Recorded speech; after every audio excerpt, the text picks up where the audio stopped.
नमस्कार, मैं अनुभूति। आज विश्व पर्यावरण दिवस वर्ल्ड एनवायरनमेंट डे जो कि नेचर का फेस्टिवल है, पर हमारे देश विदेश में मौजूद यूजर्स और व्यूअर्स का अभिनंदन करती हूँ। हमें आज ये समझना नितांत आवश्यक है कि हमारे अंतस्थ और बाह्य की पौष्टिकता का आधार प्रकृति का सम्मान है और स्वस्थ पर्यावरण प्रकृति और जीवन के बीच एक ऐसा संतुलन है जो सीधे हमारी सांसों से जुड़ा है।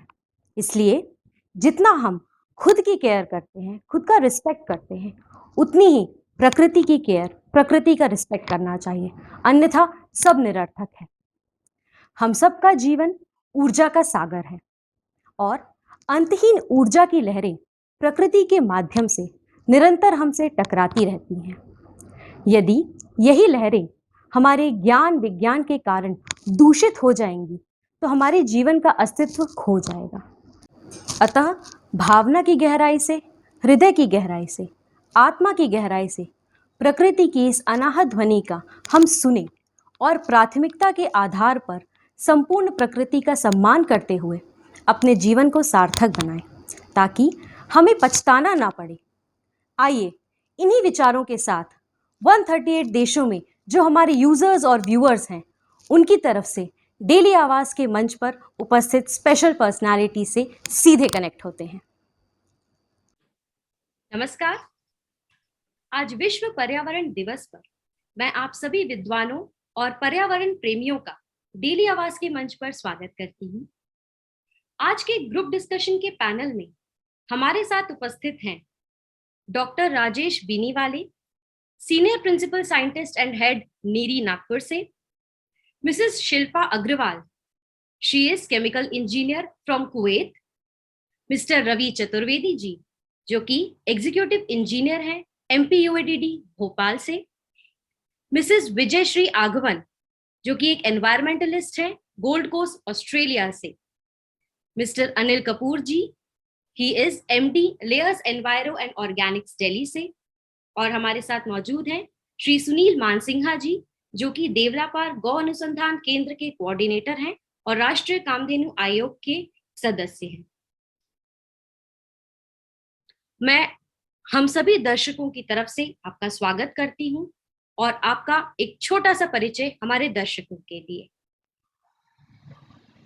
Rajesh ji.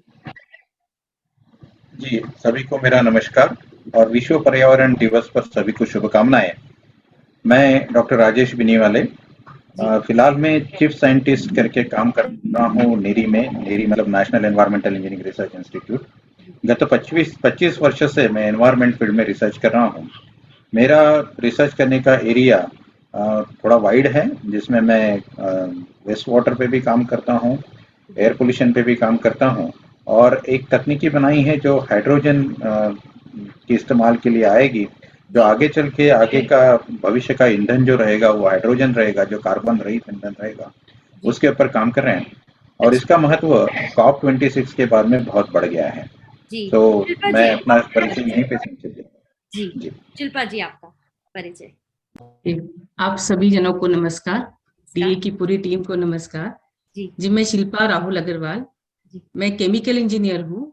Being a chemical engineer, I'm very much aware of all the cause and pros of this environmental degradation nowadays. I'm residing in Kuwait from last 10 years. So जैसे अपना डिस्कशन आगे बढ़ेगा, I'll let you know about what I think and what I know about the environment. Thanks. Mr. Ravi Chaturvedi जी। कार्यपालन यंत्री मध्य प्रदेश में मेरे पास अभी जो दायित्व है अमृत 2, इसमें water supply, sewage treatment plant, water bodies, park, ये एक बहुत बड़ा प्रोजेक्ट अभी भारत सरकार का लॉन्च किया है। मैं उसका स्टेट कोऑर्डिनेटर। हम लोग का प्रयास रहेगा कि कम समय में कैसे नई टेक्नोलॉजी को अडॉप्ट करके उसको एक सभी को सिग्नेचर प्रोजेक्ट के रूप में लेके आता है। ये हम लोग को बड़ा चैलेंजिंग प्रोजेक्ट है और आपने एक अच्छा अपॉर्चुनिटी हमको दी है। जी जी। सुनील जी, आपका परिचय। नमस्कार, सुनील मानका जी। भारत का एक महत्वपूर्ण अनुसंधान केंद्र, गो विज्ञान अनुसंधान केंद्र, वैसे सरकार का होना चाहिए लेकिन ये स्वयंसेवी संस्थान द्वारा, विश्व हिंदू परिषद द्वारा संचालित है। भारतीय देशी गोवंश, ये चित्र आप देख रहे हैं, ये हमारी गिर, साहिवाल, थारपारकर, ओंगोल, कांकरेज, ये प्रजातियां हमारे कृषि से लेकर हमारे स्वास्थ्य और हमारे दैनिक उपयोग की सामग्री, ये सबके लिए गोवंश को हमने गोधन, कामधेनु अलग अलग संज्ञा दी। उसका महत्व, दूध का हो बिना दूध का गोवंश हमारे जीवन का आधार कैसे बन सकता है, इस पर पिछले 27 वर्षों से गो विज्ञान अनुसंधान केंद्र कार्य कर रहा है। अच्छा, जैसे हैं हमारे वैज्ञानिक, एक प्रकार से ऐसे बहुत सारे वैज्ञानिक, लगभग हजारों की। सुनील जी, विजय श्री जी का अपन परिचय ले लेते हैं। विजय श्री जी। Namaste, everyone. My name is Vijayashree Agwan, and I live in Gold Coast, Australia. I am a Queensland government employee and working in South Coast Special School as a TA. So yeah, we're just trying to teach them as much as we can, and we working like how to teach them like about environment and everything. So I'll let you know after when we start. जी जी, विजय श्री जी। अनिल कपूर साहब, आपका परिचय। मेरा नाम अनिल कपूर है। मैं basically Delhi में हूँ और इन्वॉल्वमेंट हूँ एज ए ऑडिटर था पहले 2016 से पहले एनवायरनमेंट के ऊपर वेरियस कंपनीज इंक्लूडिंग कोल इंडिया को सर्टिफाई मेरे द्वारा किया गया है। उसके बाद मैं वाटर प्यूरिफिकेशंस के काम पे, जो गंदे नाले नदियों में मिल रहे हैं, क्योंकि यूपी के अंदर मैंडेटरी हो गया है कि drains has to be cleaned up before it meets river, उन प्रोजेक्ट्स पे मैं काम कर रहा हूँ। आगरा, मेरठ और मुजफ्फरनगर बड़े प्रोजेक्ट्स हैं मेरे पास। आगरा के अंदर 70 नालों की मैं ट्रीटमेंट कर रहा हूँ अभी, और उसे रीयूज वाटर पिला रहा हूँ। जी अनिल जी, हम इसके बारे में आगे डिस्कस करेंगे। मेरा पहला प्रश्न आप सब विद्वानों से है कि वर्तमान हालातों में जिस प्रकार टेम्परेचर अपना रंग बदल रहा है, सीजन्स अपने फ्लेवर बदल रहे हैं, तो ऐसी स्थिति में हम सबको क्या करना चाहिए? डॉक्टर राजेश बिनीवाले जी, मैं आपसे चर्चा होगी। जो आपने कहा कि टेम्परेचर अपना रंग बदल रहा है जी, तो ये कई जगह पे लोकल इफेक्ट जो है, कई जगह वार्मिंग हो रही है, कई जगह कूलिंग हो रही है, ओवरऑल वार्मिंग हो रही है। इसका मूल कारण जो है, जो कार्बन डाइऑक्साइड का उत्सर्जन है, और इसको रोकने के प्रति हम लोग कितना सजग हो सकते हैं, कितना रिन्यूएबल एनर्जी यूज कर सकते हैं, कितना हमारा एनर्जी फुटप्रिंट कम कर सकते हैं, इसके ऊपर ध्यान देना ये एक पहला कदम हो सकता है। ऐसे तो बहुत सारी चीजें हैं जिसमें हम वाटर कंजर्वेशन की बात करेंगे, वो भी होना जरूरी है। साथ में हम लोग जो भी एनवायरमेंटल प्रोटेक्शन के लिए चीजें कर रहे हैं, उसके भी अपने फुटप्रिंट्स कम होने चाहिए, ये भी ध्यान में रखना आवश्यक है। बिल्कुल, ऐसे अनेक चीजें उपाय, बट सबसे पहला तो मैं यही कहूंगा कि CO2 का उत्सर्जन रोकने के हेतु रिन्यूएबल एनर्जी, और उसको भी लाइफ साइकिल एनालिसिस पे देखते हुए, ऐसा नहीं कि इलेक्ट्रिक, जैसे कि आज ईवी की बात कर रहे हैं हम लोग, ईवी तो सारी कोयले पे चल रही है ना, क्योंकि जो एनर्जी वो ले रही है चार्जिंग के लिए, वो कोयले से बन रही है। जब तक कि रिन्यूएबल एनर्जी का पार्ट नहीं आएगा। आपका इस पे क्या कहना है? जो डॉक्टर राजेश जी बोल रहे हैं, इस पर आपका क्या कहना है? विजय श्री जी। सो मुझे लगता है कि हमें इसको एनवायरनमेंट को प्रोटेक्ट करने के लिए फर्स्ट क्या करना चाहिए कि हमें पहले पोल्यूशन कंट्रोल करना चाहिए, और सेकंड थिंग ये है कि हमें अपने आसपास जो है उसको थोड़ा हरा भरा, और बेबी हो सकता है कि जितना हो पाए बड़े बड़े पेड़, हरे पेड़ लगाने चाहिए, और उनका आफ्टर करना चाहिए। जी। जैसे कि हमारे यहाँ पे क्या होता है कि जैसे आप ऑस्ट्रेलिया में बहुत हरा है, बहुत ग्रीन है, सो आप स्ट्रीट ट्रीज लगे हुए वहाँ पे, और साथ में उनके फाउंटेन छोटे छोटे लगा दिए ताकि उनका लुक आफ्टर होता रहे कि उनको पानी जा रहा है, वो ग्रो कर रहे हैं। So I say like grow like a plant tree as much as you can. Right. Ravi ji, आपका इस प्रश्न के बारे में क्या राय है? मैडम देखिए, ऐसा है कि ये टेम्परेचर रंग नहीं बदल रहा है, ये आदमी लोग अपना रंग बदल रहे हैं, जिसके कारण टेम्परेचर बदल रहा है। जी। वैसे यदि आपने ध्यान दिया हो कि हमारी जो प्रकृति है और सनातन धर्म में हम लोग को जो रहन सहन है, यदि हम उस चीज को फॉलो कर लें तो टेम्परेचर बिल्कुल रंग नहीं बदलेगा। बस ये मेरा निवेदन है, और आगे मैं बात आगे आएगी तो आप समय पर पहुंची। सुनील जी, आपका क्या कहना है इस बारे में? जी किससे? मेरे से पूछा गया? जी सुनील जी। किससे पूछा है? अच्छा, सुनील जी से पूछा गया। सुनील जी, सुनील जी। हाँ, भारत का सोच समग्रता का है, और ये जो हमारे ब्रीड्स के बारे में दिया है, save livestock breeds to feed a warmer world, ये हमारा समग्रता की सोच का जीवन रहा है। गोवंश आधारित पद्धति हमारी, हम जो रासायनिक खेती कर रहे हैं तो उसमें इतना सारा हम प्रदूषण हम खड़ा कर रहे हैं, क्योंकि हम यूरिया, फॉस्फेट, डीएपी जिसकी आवश्यकता नहीं थी, दुनिया को समझ में आ रही कि इसकी कोई जरूरत नहीं, तो हम वो प्रदूषण से लेकर, और फिर हमारा खान पान का, हमारे जो जैसे बोलते हैं हम रासायनिक वो उत्पादन कर रहे हैं, और उस पर कीटनाशक सारी चीजें, और उसके बाद स्वास्थ्य के ऊपर जो हम खर्च कर रहे हैं कि इतनी एलोपैथी की दवाएं बना रहे हैं, तो ये सारी चीजों की आवश्यकता नहीं। हम फिर से प्राकृतिक जीवन की तरफ जाएंगे तो तापमान तो कम होगा ही, और हम अच्छे उन्नत जीवन प्रकृति की तरफ, और एक जिसको बोलते हैं लोगों के स्वास्थ्य से लेकर पूरे पर्यावरण की रक्षा भी हम कर सकेंगे। जी तो बिल्कुल सही बात है मानसिंघा जी, बहुत सही बात कही आपने कि हम प्रकृति की तरफ जाएंगे तो ये जो हमारी ग्लोबल वार्मिंग की प्रॉब्लम है ये बहुत हद तक सुलझ जाएगी। अनिल जी, आपका क्या कहना है इस बारे में? मेरा इस बारे में कहना ये है कि हम लोगों की पिछले 20-22 साल से देखा है, आदमी की जो प्रवृत्ति चेंज हुई है, आदतें बदली हैं, और ये 20-22 साल में ही सारा एनवायरनमेंट पे सारा खेल हुआ है और सारी बर्बादी हुई है। जी। हम लोग क्या कर रहे हैं, कई चीजें बहुत एक्सेसिव यूज कर रहे हैं, केमिकल्स बहुत एक्सेसिव यूज कर रहे हैं, रूट कॉज हम देख नहीं रहे। हमें अपने आप को एनालिसिस करने की पहले जरूरत है। दूसरा, हम इवन ग्रीन कूड़ा घर से फेंकते हैं, उसको भी एक प्लास्टिक के अंदर लेके और खूब अच्छी तरह से, जब तक वो लिफाफे को हम टाई अप नहीं कर लेते, वो मेजर सोर्स है इस एनवायरनमेंट को गर्मी करने का, क्योंकि जैसे ही हम उसे ब्लॉक करते हैं मीथेन गैस स्टार्ट्स जनरेटिंग, और वो मीथेन हमारी यहाँ तक की ओजोन लेयर तक को बस्ट कर रही है। तो मैं इन कार्यों पे काम कर रहा हूँ। इवन नालों की तरफ ध्यान नहीं दिया गया, नाले बहुत ज्यादा हर चीज के ऊपर बर्बादी कर रहे हैं, वो पानी पे ही नहीं बर्बादी हो रही। सही बात कही है कि ये टेम्परेचर जो बढ़ रहा है इसके लिए हम ही जिम्मेदार हैं। शिल्पा जी, आप क्या कहेंगी? शिल्पा जी, आपका म्यूट है। Yeah, I'll just explain it with 2 points, that preserve and protect. Preserve, that means you have to conserve the energy, whatever energy you have, that nature had given so many energy sources we have to preserve that one. And protect in the sense you should use you should not use that plastic. It is very harmful, that all other these people are saying. And you should educate your next generation to protect in our day-to-day life, how you can conserve the energy, how you can protect our this beautiful earth, our planet.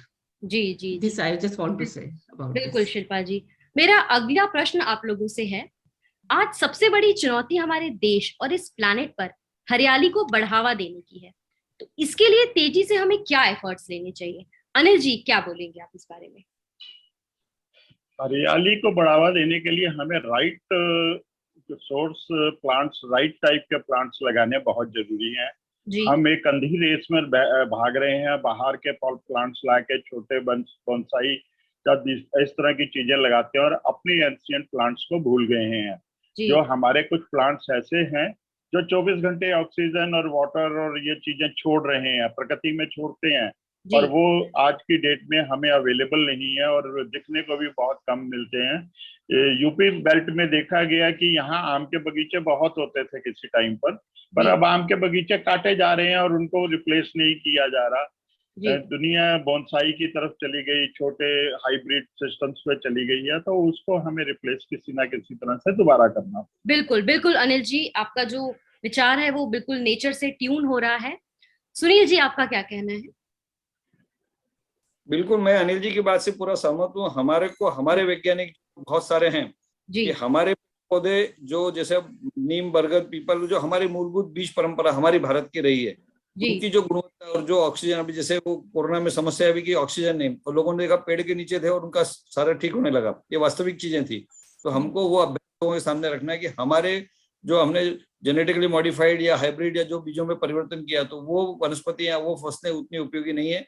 वो चाहे हमारे उपयोग वो फल फूल सब्जी अनाज चारा जड़ी बूटी या और कुछ भी हम जो सामान्य पर्यावरण की रक्षा के लिए लगाते हैं, जो सड़कों के किनारे से लेकर जंगल में लगाने की सारी चीज का समग्र अभ्यास लोगों के सामने उनकी प्राकृतिक भाषा में, क्योंकि हम अंग्रेजी में शोध करेंगे, अंग्रेजी का बॉटनिकल नाम देंगे और भारतीय सामान्य व्यक्ति को समझ में नहीं आएगा, तो ऐसा नहीं होना चाहिए। हमारा ज्ञान राजेश जी आपकी राय बताएं। एक जो बात अनिल जी ने और सुनील जी ने कही उसके बारे में तो मैं बिल्कुल सहमत हूँ कि नेटिव स्पीसीज लगानी चाहिए। जो हमारे यहाँ की स्पीसीज है वो प्लांटेशन करते समय उसका ध्यान रखना बहुत ज्यादा जरूरी है, क्योंकि जो वातावरण को हमारे सूट होती है और हमारे साथ हमारी जो मिट्टी है उसके साथ में जोड़े जा सकती है, ऐसे ही स्पीसीज की बात हो उसमें फ्लावरिंग और फूड बेयरिंग स्पीसीज का बहुत ज्यादा महत्व है, क्योंकि ये एक कंप्लीट इकोसिस्टम डेवलप करता है। लेकिन साथ में मैं ये जोड़ना चाहूंगा इसमें कि जब प्लांटेशन करते हैं तो केवल प्लांटेशन करना ये एनवायरमेंट प्रोटेक्शन नहीं हो सकता है। प्लांटेशन करते समय बहुत सारी चीजों का ध्यान रखना जरूरी है और कुछ जो अवधारणाएं हैं उनको ठीक करने की भी आवश्यकता है, जैसे कि मेटाबॉलिज्म ऑफ द प्लांट।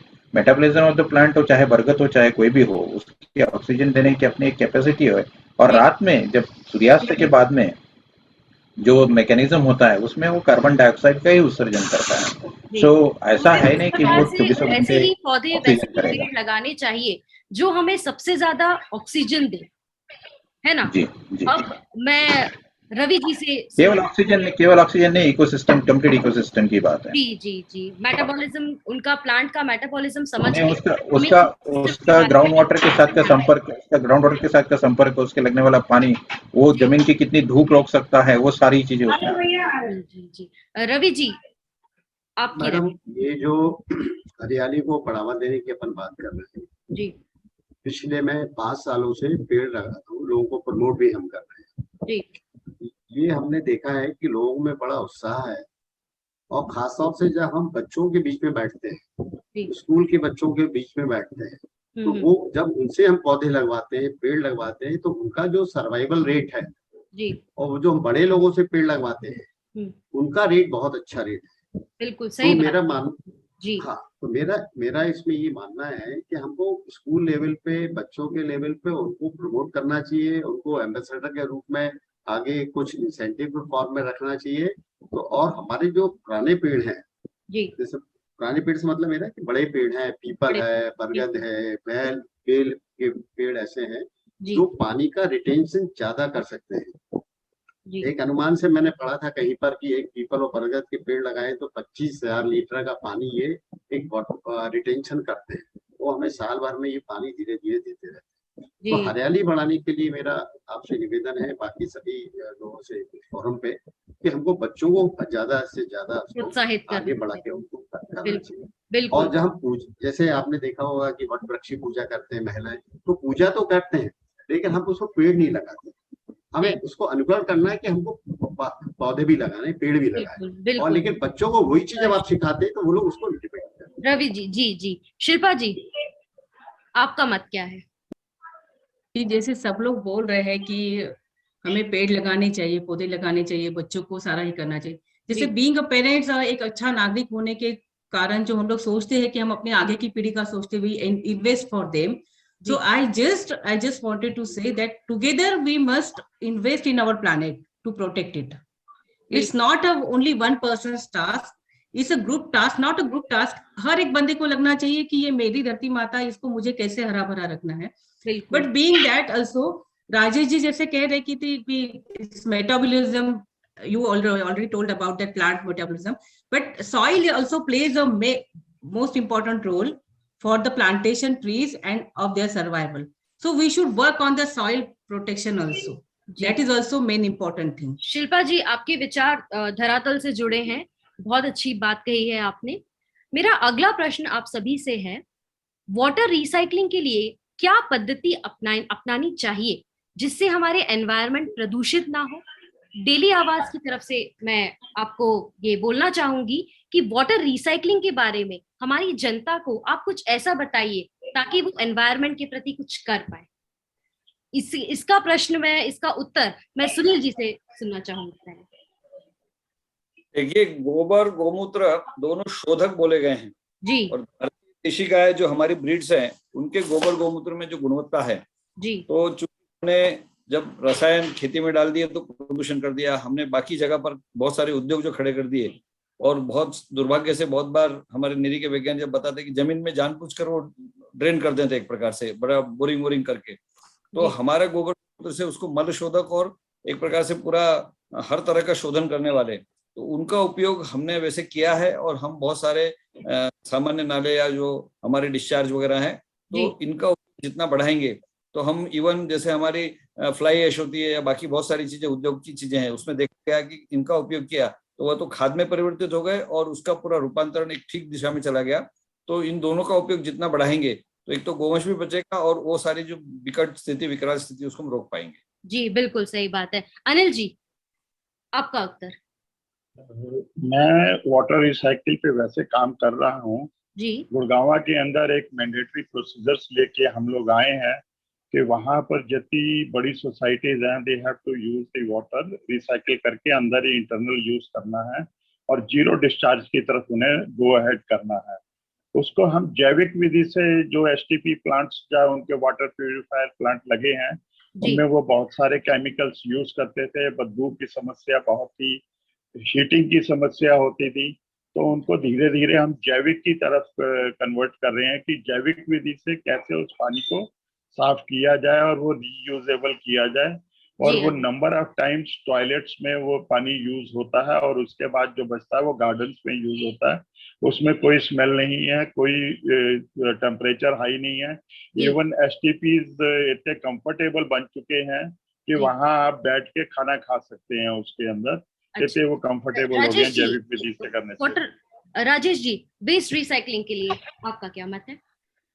अभी इस समय भारत में करीबन 65,000 MLD million litres per day sewage निकलता है जी और यही नंबर 72,000 और 1,20,000 हो जाएगा 2030 और 2050 में। जी इसमें से केवल 30% पानी हम लोग ट्रीट कर रहे हैं और रिसाइकल उससे भी कम कर रहे हैं, एक्चुअल रिसाइकल। तो रिसाइकल और ट्रीटमेंट एंड रिसाइकल दोनों को बढ़ावा देना आवश्यक है।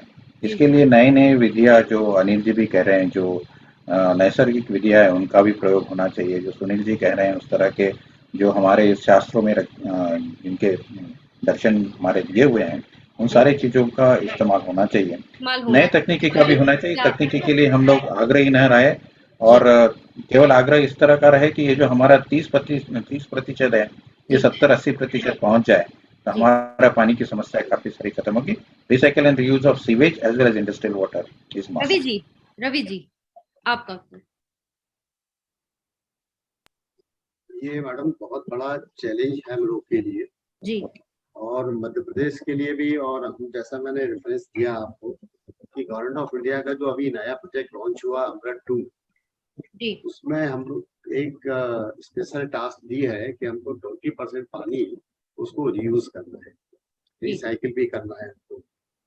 लेकिन अभी जितनी भी हमारे पास जो टेक्निक है उस टेक्निक में कहीं लगा नहीं कि हम कहीं उसको सक्सेसफुली ले जा रहे हैं। अभी ये अंडर ट्रायल है, टेस्टिंग में है वो प्रोसेस। लेकिन इसमें अभी हम लोग का टारगेट ये है कि लोगों को पहले समझाएंगे, उस टेक्निक जब डेवलप हो जाएंगे तो पहले तो हम पानी का रिड्यूस करें, उस कंजम्पशन भी कम करें तो हमारा जनरेशन कम हो जाए। तो एक पहला अचीवमेंट तो हमारा तुरंत हो जाएगा। इसके अंदर बहुत ज्यादा हमको मेहनत नहीं करनी पड़ेगी, थोड़ा बहुत हमको एजुकेशन करना पड़ेगा। यदि हम उसको 15-20% में भी हम लोग ने उसको अचीव कर लिया तो इसका मतलब हमने 20% पानी को उसको रिसाइकिल कर दिया। जहां तक टेक्निक की बात है तो अभी मैडम बहुत ज्यादा कहीं इंडिया लेवल पे तो हमको बहुत ज्यादा लगा। शिल्पा जी, कुवैत में वेस्ट रिसाइकलिंग का कैसा रहता है, आप जरा हमारे दर्शकों को बताइए। देखिए, कुवैत एक ऐसी कंट्री है कि जहां पर मानसून ये सीजन है ही नहीं जी। It hardly gets 2 to 3 days। कभी ऐसे हो जाता है 2-3 साल में एक आध बार, कभी बारिश हो गई तो हो गई। सो जो भी सर्वाइवल रेट यहाँ पर कुवैत में जो भी है वो है सी वाटर पे। So they treat the plant, they have the water treatment plants, through that we all get the daily uses of water.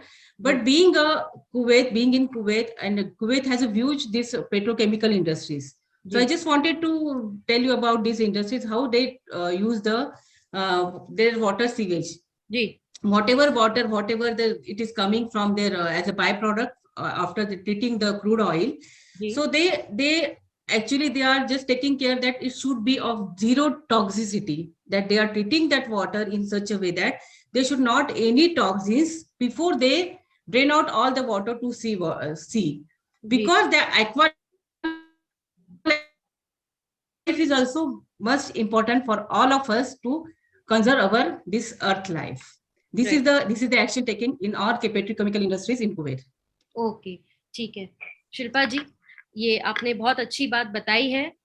India में भी बहुत सारी चीजें रिसाइकलिंग के लिए हो रही हैं, रिन्यूएबल एनर्जी को यूज करने की बात हो रही है। हमारे एनवायरनमेंट को बचाने के लिए हमारे साइंटिस्ट बहुत प्रयास कर रहे हैं और इसमें बहुत चीजें जो हैं वो सफल भी हुई हैं और आगे भी हम प्रयास कर रहे हैं। अंत में डेली आवाज के और आप सबके माध्यम से मैं ये कहना चाहूंगी, हम सब जानते हैं जीवन तो बहा जा रहा है और जीवन बढ़ने के साथ अस्तित्व भी रोज नए क्लेवर और फ्लेवर में बदल रहा है, किंतु अस्तित्व ने हमारी भाषा को और हमारी आवश्यकताओं को हर युग में समझा है, लेकिन अस्तित्व को इग्नोर ही किया। आज वो संकल्प लेने का दिन है कि अपने अस्तित्व को, अपने प्लैनेट को सब मिलके हरा भरा और खुशहाल करेंगे, ताकि अस्तित्व के साथ परमात्मा का भी आशीर्वाद हमें और हमारी आने वाली पीढ़ी पर निरंतर बरसता रहे और हम सब यही गूंजता रहे, चलो उषा से मांगे नील गगन, सुनहरी सुबह और मोतिया घास। मैं आप सभी विद्वानों का डेली आवाज के मन से आपने अपना कीमती वक्त दिया, इसके लिए बहुत बहुत धन्यवाद। नमस्कार। सबका नमस्कार।